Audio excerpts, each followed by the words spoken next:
Hello friends, welcome back to my channel. आज 23 सितंबर है और मंडे का दिन है, वीक का पहला दिन।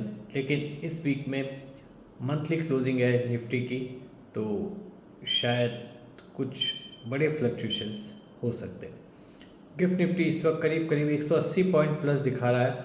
मार्केट जो बंद हुआ था वो फ्राइडे को 25,790 पे बंद हुआ था और 180 पॉइंट प्लस का मतलब है करीब करीब 25,970 पे मार्केट खुलना चाहिए। आप सबको अच्छे से मालूम है, मुझे क्या बताने की इसमें ज़रूरत नहीं है कि 25,2790 पे 970 पे निफ्टी रेजिस्टेंस फेस करेगा, यानी 26,000 के वहाँ वो रेजिस्टेंस फेस करेगा। मार्केट को सरप्राइज करने की आदत है, तो थोड़ा बहुत वो 25-26 हज़ार के ऊपर ट्रेड करने की कोशिश कर सकता है आज के दिन। लेकिन वो किसी भी वक्त वहाँ से 250 पॉइंट का नीचे की तरफ डाइव दे सकता है। अगर आपने फ्राइडे को निफ्टी को बहुत ध्यान से वॉच किया होगा तो आपने देखा होगा कि जब उसने 25855 का हाई बनाया था, उसके बाद में उसने करीब करीब 300 पॉइंट का नीचे की तरफ डाइव दिया था। जहाँ तक मैं देख पाया हूँ 25490 का उसने लो बनाया था मिड डे के दौरान। आप लोगों ने शायद नहीं ध्यान दिया होगा, लेकिन मैं बहुत क्लोजली निफ्टी को ट्रैक करता हूँ, एक एक पॉइंट को मैं ट्रैक करता हूँ। 25,490 का उसने उस वक्त इमीडिएटली लो बनाया था विद इन 10 मिनट्स, और वो वापस वहाँ से ऊपर आया था। इसका सीधा सीधा मतलब है, अगर आपने ऑप्शन बाइंग किया है, ऑप्शन पुट बाय या कॉल बाय या जो भी ऑप्शन ट्रेड किया है, उसमें आपका पैसा साफ हो जाता है। मैं आपको हमेशा बोलता हूँ, अगर ऑप्शन ट्रेड करना है तो BTST कीजिए, उसमें अगले दिन सवेरे पैसा बनेगा या नहीं बनेगा, आप बाहर निकल जाइए। ड्यूरिंग द डे अगर आप ऑप्शन ट्रेड करोगे, आपका दोनों तरफ से पैसा साफ हो जाएगा। ये सब एल्गो सॉफ्टवेयर की वजह से ये होता है। वो उनको ये पता होता है कि स्टॉप लॉसेस प्लस साइड में कहाँ पे, माइनस साइड में कहाँ से मार्केट को ड्राइव किया जाता है, निफ्टी को मैनेज किया जाता है, और जब जिस जगह पे मैक्सिमम एसएल लगे हुए वहाँ पे उसको हिट करने के लिए एल्गो काम करता है। उसको बनाया इसी तरीके से गया कि आपका एसएल खाएगा, एसएल खाने के लिए एल्गो बनाया गया है। एल्गो से आप कभी पैसा नहीं कमा सकते। मैंने भी काफ़ी समय एल्गो रखा था, लेकिन उसने हमेशा एसएल ही हिट किया क्लाइंट्स का, कभी भी पैसा बना के नहीं दिया। तो आज का जो रेंज रह सकता है, मेरे को लगता है 250 पॉइंट नीचे आ सकता है। 26,000 पे वो रेजिस्टेंस फेस कर सकता है। सितंबर मंथ मैंने आपको काफ़ी समय से मैं बोल रहा हूँ, सितंबर मंथ में मार्केट प्लस रहेगा। श्राद्ध हमेशा मार्केट के लिए अच्छा होता है, ये मेरा पर्सनल अनुभव है। लेकिन जिस दिन से नवरात्रि शुरू हो गया, आप मान के चलिए निफ्टी बड़ा क्रैश देखेगा। तो बच के रहिए और सेफली ट्रेड कीजिए। ट्रेड आपको करना है, ट्रेड मुझे भी करना है, तो इस तरीके से ट्रेड किया जाए कि अगर कभी भी कोई बड़ी गिरावट आए तो हम उसमें प्रॉफिट कम से कम लॉस से बाहर निकल सके। उसका मैंने आपको तरीका बताया कि दिन में 2 कॉल लीजिए। एक BTST कॉल लीजिए 3 बजे 3:30 बजे, और अगले दिन 9:45 के पहले निकल जाइए, और एक इंट्राडे में ट्रेड लीजिए और 3-3:30 बजे तक निकल जाइए। दुनिया की किसी कोई ताकत नहीं है कि आपको लॉस करा दे। आप हर हालत में पैसा बनाओगे, क्योंकि 10 में से 8 ट्रेड सही जाना ही है। आप मेरे चैनल से बने रहेंगे, कनेक्ट कर रहेंगे, डेफिनेटली इस तरह से होगा कि पैसा ही बनने वाला है। लॉस कम होगा, पैसा ज़्यादा बनेगा, ये पक्की बात है। लेकिन अगर आप ओवरनाइट हैवी पोजीशंस लेके गए तो बड़ा पैसा टूट सकता है, और ये मेरा निजी अनुभव है।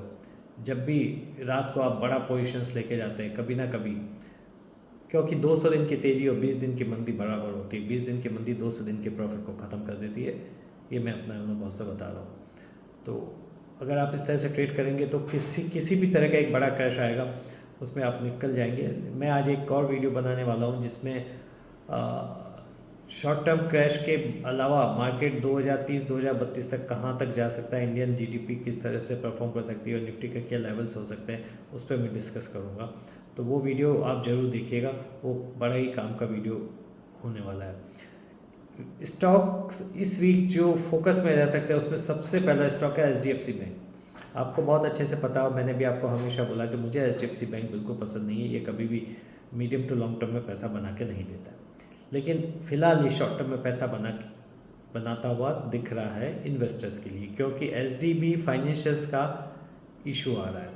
SDB फाइनेंशियल का इशू आने से HDFC बैंक का वैल्यूशन बढ़ना चाहिए, क्योंकि वो उसकी एक सब्सिडरी है।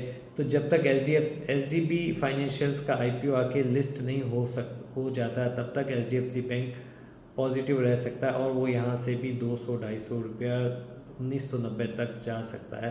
तो HDFC बैंक में आप तब तक बने रह सकते हैं जब तक HDB बैंक का IPO आके वो एक लिस्ट होकर 1-2 दिन ट्रेड नहीं कर लेता, फिर वो सेटल डाउन हो जाएगा, तब HDFC बैंक से बाहर निकल जाएगी। देखिए मार्केट के अंदर हमेशा इवेंट के ऊपर आपको कॉल लेना पड़ता है शॉर्ट टर्म में, और इस वक्त वो इवेंट है जिस पे मैं HDFC बैंक जिसको मैं बिल्कुल पसंद नहीं करता हूँ लॉन्ग टर्म के इन्वेस्टमेंट के लिए, तो मैं उसमें आज आपको कॉल दे रहा हूँ। उसकी वजह से ICICI बैंक भी चल सकता है और बैंक निफ्टी भी चल सकता है। बैंक निफ्टी कुछ दिनों में फोकस में हो सकती है, लेकिन मैं बैंक निफ्टी पे बिल्कुल भी मीडियम टू लॉन्ग टर्म में पॉजिटिव नहीं हूँ। मुझे वो अभी भी 45,000 दिखाई देती है, तो उसको आप शॉर्ट टर्म के लिए फ़िलहाल आप ट्रेड कर सकते हैं। ज़ोमैटो को चलना ही है और चलेगा ही। मुझे लगता है ज़ोमैटो इस वीक 300 रुपया क्रॉस कर जाएगा। 290 रुपये पे वो क्लोज़ हुआ है शायद फ्राइडे को, तो आज 298 299 का एक बार वो हाई बनाएगा, वापस नीचे आने की कोशिश करेगा। हो सकता है वो 275 आने की वापस कोशिश करे, हो सकता है 275 285 एक बार ज़रूर आ सकता है। 300 क्रॉस नहीं करना चाहिए, कर जाए तो आपकी मेरा गुड लक है। लेकिन इस वीक में वो 300 रुपये क्रॉस करके 305 308 रुपये पर ट्रेड करना चाहिए। रिलायंस इस सप्ताह में चल सकता है। रिलायंस मुझे लगता है वापस 3070 आ जाना चाहिए, तो रिलायंस बाय कीजिए। LNT में मैंने आपको बहुत सारे वीडियोस में हमेशा बोला LNT मुझे 4000 रुपया दिखाई देता है, LNT मुझे 4000 रुपया दिखाई देता है, लेकिन ये मीडियम टू शॉर्ट टर्म में मीडियम टू लॉन्ग टर्म के लिए मैं आपको बोला था 2-3 महीने एटलीस्ट आपको होल्ड करने के लिए बोला था। LNT 3793 पे बंद किया, 3745 के ऊपर बंद करने का मतलब है इसका इमीडिएट नेक्स्ट टारगेट 3945 है। तो LNT बाय बनता है और LNT 3945 आ जाना चाहिए इसी वीक के अंदर। तो HDFC आइडिया में 3 बिलियन डॉलर का उन्होंने नोकिया, सैमसंग और एरिक्सन को कॉन्ट्रैक्ट दिया 4G रोल आउट करने के लिए। कहीं पे 5G रोल आउट करने के लिए इक्विपमेंट्स बाय करने के लिए उन्होंने 30,000 करोड़ का ऑर्डर दिया। उनको टोटल 60,000 करोड़ का ऑर्डर देना, उसकी जगह वो 30,000 करोड़ का ऑर्डर दे रहे। आइडिया पिछले वीक में काफ़ी गिरा था, ये बहुत ही पॉजिटिव न्यूज़ है आइडिया के लिए।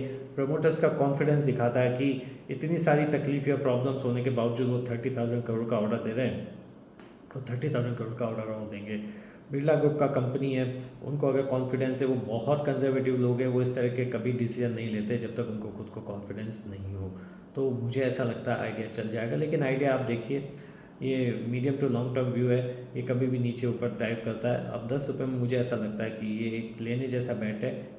ये रिस्की बैट है, पर कभी कभी 10 में से 2 रिस्की बैट जरूर हमको लेने चाहिए। अगर हमारे पोर्टफोलियो में 10 स्टॉक है तो 2 थोड़ा उसमें रिस्की होना चाहिए, या तो आपको हीरो बना देगा या ज़ीरो कर देगा। अगर ज़ीरो भी कर दिया तो बाकी के 8 स्टॉक में आप पैसा कमा लोगे, और अगर आपने इसको हीरो बना दिया तो जितना आपने 8 स्टॉक में पैसा नहीं कमाया, ये 1-2 स्टॉक में आप पैसा कमा लोगे। तो इस तरह, लेकिन इसमें थोड़ा लॉन्ग टर्म के लिए लॉन्ग टर्म स्टोरी होल्ड करना पड़ता है। और इसके अलावा जो मुझे स्टॉक चलता हुआ दिख रहा है वो BSE है। BSE ने सरप्राइज़ किया है और वो NSE के IPO की वजह से सरप्राइज़ किया। NSE का IPO लगता है मार्च 2025 तक आ जाएगा, और NSE का IPO मुझे ऐसा लगता है 10,000 रुपये के आसपास लिस्ट हो सकता है। तो NSE के IPO के वजह से BSE चल सकता है, CDSL चल सकता है, MCX चल सकता है। इनके वैल्यूशंस के ऊपर मैं एक और वीडियो बना दूंगा। मैंने इसमें बहुत होमवर्क अब तक नहीं किया, एक थोड़ा मैं डीप में होमवर्क करके BSE, CDSL और MCX के वैल्यूशंस पे एक IPO बनाऊंगा, और NSE के भी वैल्यूशन पे मैं IPO नहीं, मैं एक वीडियो बना दूंगा। तो NSE का IPO, NSE के भी फाइनेंशियल्स मेरे को कहीं से ढूंढ के लाने पड़ेंगे, वो इजी अवेलेबल नहीं है क्योंकि वो मार्केट में लिस्ट नहीं है, तो उसके फाइनेंशियल्स कहीं से निकालने पड़ेंगे। मैं उसके फाइनेंशियल्स निकाल के उसके वैल्यूशंस पे भी मैं आप एक वीडियो बना देता हूँ। एक वीडियो में मैं ये 4 स्टॉक डेफिनेटली कवर करने जा रहा हूँ। इंडिगो वापस नीचे से ऊपर आया, मैंने आपको बोला था 4790 में इंडिगो खरीदिए, वापस 5000 आ जाएगा। 4790 का उसने लो बनाया और मेरे ख्याल से 4915 का उसने फ्राइडे को हाई बनाया। मेरे को ऐसा लगता है 4945 के ऊपर अगर आज उसने क्लोज दे दिया तो अगला जो रेजिस्टेंस है वापस 5040 का है। तो इंडिगो आप बाय कीजिए, इंडिगो कमाल का पैसा बना के देगा। It's a fantastic stock. You feel happy when you have Indigo. You feel happy inside you, and it gives you a very good feeling that you have Indigo with you. ये इस तरह का स्टॉक है। मतलब कुछ stocks ऐसे होते हैं जिनका नाम सुन के भी पॉजिटिव वाइब्स आती है, उसमें इंडिगो है। तो it always makes you happy. अगर आप बोलेंगे कि मेरे पोर्टफोलियो में इंडिगो है, तो आपको जो अंदर से फीलिंग आएगी वो हैप्पीनेस की आएगी, क्योंकि ये हमेशा आपको पैसा बना के देगा, और तब तक देगा जब तक इसका कोई कॉम्पिटिटर पैदा नहीं हो जाता। और कॉम्पिटिटर पैदा होने में टाइम लगेगा, या शायद नहीं भी हो, मुझे तो नहीं पता, पर जब भी पैदा होगा वो दिखाई देगा। वो प्रोसेस होता है, ग्रेजुअल होता है, एक दिन में कोई भी इंडिगो को से बड़ा नहीं बन जाएगा प्रॉफिटेबिलिटी। और इनका बिजनेस मॉडल इतना शानदार है कि ये सिर्फ पैसा कमाना जानते हैं, कैसे भी करके they know how to make money. तो इंडिगो में आप ध्यान रखिए। बजाज ऑटो और ये एक और स्टॉक मैंने आपको उसमें दिया था, डिक्सन टेक्नोलॉजी, सॉरी, डिक्सन और बजाज ऑटो मैंने आपको BTST में दिया था। तो आज मॉर्निंग में अगर आपको पैसा मिलता है, प्रॉफिट बुक कर लीजिए। ये दिन में किस तरह से ट्रेड करते हैं उसके हिसाब से मैं वापस आपको इसका दूसरा ट्रेड दूंगा। फिलहाल अगर प्रॉफिट मिलता है डेफिनेटली बुक कर लीजिए। तो आज का इतना ही है, 10 मिनट का वीडियो हो गया, बहुत लंबा वीडियो हो गया। मैं इस वीडियो को यहीं क्लोज करता हूँ। मैं और भी 15-20 मिनट बोल सकता हूँ, लेकिन ना तो सवेरे किसी के पास इतना टाइम होता है, और शायद थोड़ा सा बोरिंग भी हो जाता है। तो आप जो भी इन्वेस्टमेंट करें अपने फाइनेंशियल एडवाइजर से सलाह लेके करें, और बने रहिए मेरे चैनल के साथ। प्लीज़ मेरे चैनल्स को सब्सक्राइब कीजिए, मेरे को इस चैनल को बड़ा बनाने में मदद कीजिए। My aim is not to make money, my aim is to make money for investors. My subscriber, thank you, take care, bye, see you soon.